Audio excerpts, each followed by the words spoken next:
de Zoom, c'est vendredi, samedi et dimanche. Ouais. Donc, ça sera terrible. C'est Amen. des hommes très puissants. En tout cas,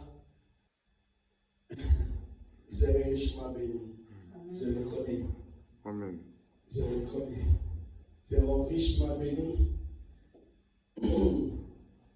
On commencera de 21h et on terminera à 22h45, plus ou moins 1h45. Parce qu'un prophète, tu ne peux pas lui laisser des 30 minutes comme ça, les temps qu'il enseigne, les temps qu'il bénisse tout le monde. Il faut un peu du temps. Amen. Ma prière est que prier pour l'Église. C'est notre saison qui commence. Amen. Amen. Et non seulement sur le Zoom, je suis en train aussi de voir dans les jours qui viennent, pourquoi pas dans le mois de mars. Peut-être là, c'est probable aussi, selon que le moyen que Dieu nous donnera, on risque d'avoir le prophète Claudie le dernier dimanche de ce mois. Amen. C'est ce qu'on est en train de voir. Le mois de mars, on risque d'avoir encore 3 jours de jeûne, de Zoom, encore d'autres serviteurs. On compte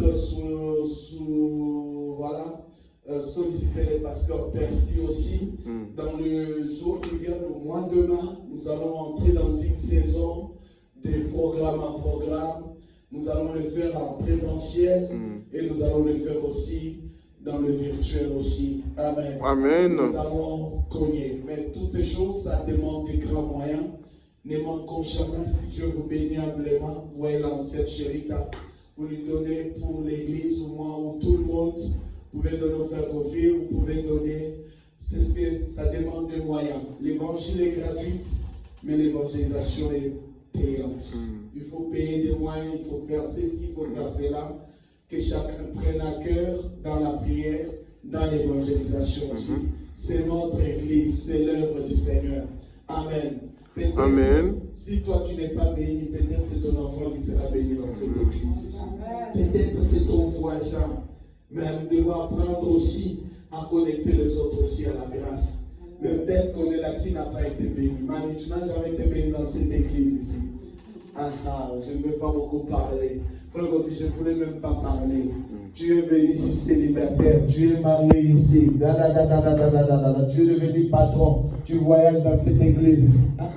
Tu vas venir cette église avant de voyager. Ancien Chérita, n'en parlons même pas. Ça, c'est un témoignage de ma sœur Chérita. Depuis qu'elle a quitté son pays d'origine, qu'elle est arrivée, et s'est accrochée à ses ministères. On a commencé dans l'année sur la durée. Vous savez, je le déclare devant le trône de Dieu, Dieu finira par vous honorer. Je ne dis pas moi, mais Dieu finira par regarder votre fidélité dans cette œuvre ici. Amen. Amen. Que le Seigneur soit béni. Regardez, c'est ce qui est écrit dans Daniel chapitre 2 à partir du verset 21. La Bible dit ceci, c'est lui qui change le temps et les circonstances, qui renverse et qui établit le roi, qui donne la sagesse aux sages et la science à ceux qui ont de l'intelligence. C'est lui qui change le temps. Dieu peut changer le temps d'un homme. Dieu peut changer le temps. Si nous sommes en 2026, ce n'est pas le IA, ce n'est pas l'intelligence artificielle, ce n'est pas ta famille, ce n'est pas ma famille, mais c'est l'œuvre du Tout-Puissant. C'est l'œuvre du Tout-Puissant. Si tu as vu cette année ici, peut-être on ne pouvait jamais voir cette année, mais si Dieu nous a fait arriver en 2026, je suis en train de croire que Dieu nous rapproche à ce qu'il avait dit sur nos vies au nom de Jésus de Nazareth. Je croyais que tu allais même dire un amen, mais tu n'es pas encore réveillé. Quand le temps passe, c'est que Dieu est en train d'approcher à ce qu'il avait planifié dans le royaume des cieux, sur son trône. Vous savez, il n'a pas créé l'homme pour la vanité ni pour le malheur. Il a créé l'homme pour un bonheur.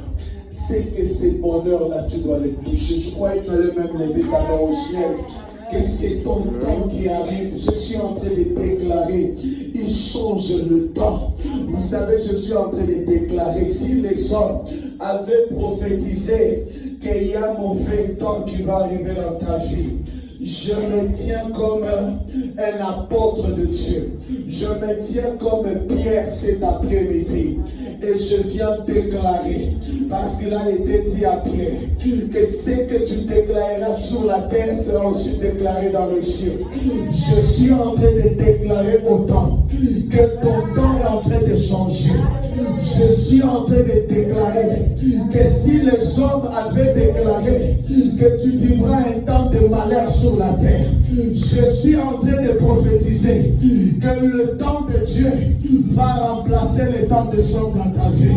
Je suis en train de déclarer que si les hommes avaient décrété que tu vivras en souffrance sur la terre, mais je suis en train de prophétiser, mais aussi comme un prophète de Dieu, le mousse de Dieu, que le temps de Dieu en approche dans ta vie, que tu vivras un temps meilleur.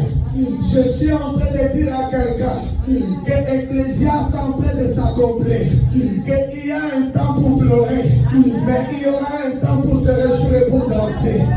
Je suis en train de déclarer maintenant que les saisons sont en train de changer sous cette église. Je suis en train de déclarer, même pour celui qui nous suivra par cette vidéo extrait, que ton temps est en train de changer. Je suis en train de déclarer que la saison est déjà en train de changer. Je suis en train de te dire que comme un prophète Élie, il était en train d'entendre le bruit de la pluie qui revenait. Mais la pluie que j'entends, ce n'est pas la pluie surnaturelle. Mais ce que Dieu a résolu, c'est de te bénir, mais pas la manière des hommes, pas au calcul des hommes, pas la calculatrice. Mais Dieu te bénira à cause de la fidélité que Dieu a montrée à Dieu. Alléluia, Seigneur. Il est. On n'a même pas dit c'est l'homme qui change. Il est. C'est lui. C'est Dieu qui change les temps. L'horloge de secondes. Le programme de ta vie. Je verrais te dire que Dieu est le programmateur de temps de ta vie. Là où les hommes avaient déprogrammé les saisons, Dieu est le réparateur des temps. Aïe, aïe, aïe. Que Dieu répare le temps de cette église. Il a été bousillé. Mais Dieu, ils ont oublié que c'était le réparateur des temps. Je vais dire à quelqu'un, si dans le monde des ténèbres, ils avaient effacé les temps de ta gloire, mais il y aura un miracle pour ta gloire. Amen.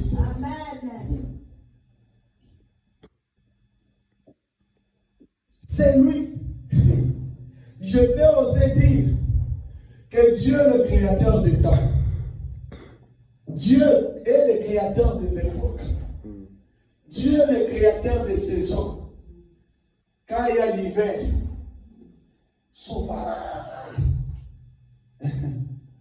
c'est Dieu qui l'a créé.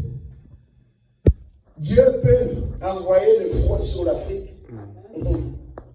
Dieu peut déplacer. C'est une saison. On l'appelle Elohim. Il est Elohim des temps. Il est aussi grand pour déplacer une saison. Je suis en train de vous dire une bonne nouvelle. Autrefois, on a contemplé des gens grands. Mais dans cette saison, ces gens-là vont nous contempler que nous sommes plus grands que eux. Amen. Vous savez, hein, il a dit, vous me servirez et je vous bénirai. C'est comme ça c'est écrit. Et la même Bible va dire qu'il fait toutes choses bonnes à son temps. Bonne à son temps. Le temps de Dieu, ce n'est pas le temps des hommes. Les gens, laisse-moi te dire, ceux qui t'ont combattu À une époque, c'était le temps des hommes. Ils n'avaient pas encore connu le temps de Dieu.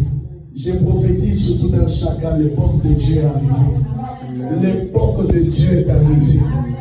L'époque de Dieu est arrivée. Vous savez, Dieu ne peut pas permettre un combat dans un temps et que les gens détruisent la bénédiction de ta vie. Mais je vais dire à quelqu'un, il est dit dans Psaume 16 que la destinée de l'homme est entre les mains de Dieu. C'est que le temps, le corps de ta bénédiction, de ta visitation était caché dans le temps de Dieu, dans le main de Dieu. C'est-à-dire qu'on a connu des combats, on a connu des esclavages, on a connu des menaces. Tu as connu ces choses-là. Tout le malheur arrive à tout le monde, bien aimé. Mais les temps là où on t'est tapé, c'était que non, que les gens croyaient qu'ils allaient détruire le temps de Dieu. Joseph a été trahi, a été vendu. Ils croyaient qu'ils ont vendu le rêve. Je voudrais dire à quelqu'un, on ne peut jamais vendre le rêve de ta vie. On ne peut jamais vendre la promesse de ta vie. On ne peut jamais vendre la promesse de cette église. On peut t'emprisonner, mais on n'a pas emprisonné la promesse dans ta vie. On peut t'emprisonner, mais les rêves de ta vie n'ont jamais été. Ne connaîtra jamais de prison. La Bible déclare c'est Dieu qui crée le vouloir et le faire. C'est que Dieu a mis au-dedans de toi. On peut t'enfermer dans un local, mais on n'a pas enfermé ton cœur. On n'a pas enfermé Dieu dans ton cœur. Je vais t'aider que la promesse ne peut jamais connaître la souffrance comme toi. Raison pour laquelle tu seras libéré par la promesse. Raison pour laquelle tu seras élevé par la promesse. Raison pour laquelle tu seras guéri par la promesse. Raison pour laquelle les portes s'ouvriront par la promesse.